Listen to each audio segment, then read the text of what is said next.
සංසාරේ කවදනම් අපි ආයේ මිනිස්සු වෙලා උපදීද? මිනිස්සෙකුට ප්‍රියශීලී විදිහට කතා කරන්න පුළුවන් වෙන්නේ මිනිස්සු වෙලා ඉපදුනොත් විතරයි.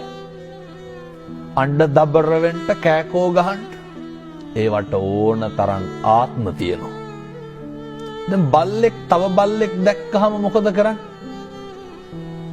අපි වගේ කොහෙද යන්නේ කියලා අහනවද? බුරාගෙන පනිනවා. හපන්ඩොට්ටු වෙනවා. මට කියන්න සත්ව ලෝකයේ තුල සතෙක් තවත් සතෙකුට බය නැතුව ඉන්නේ මොන සතාද? හැම සතෙක්ම ඉන්නේ තවත් සතෙකුට බයෙන්.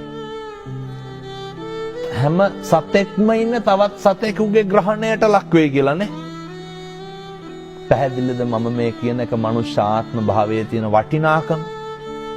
මේක තේරුම් නොගන්න තාක්කල් බණහන එකේ අර්ථයක් නැහැ. කෙනෙකුට දෙන්න පුළුවන් දෙයකට තියෙන්නේ වතුර වීදුරුවක් නම් ඒක බොහොම ගෞරවයෙන් දෙන්න.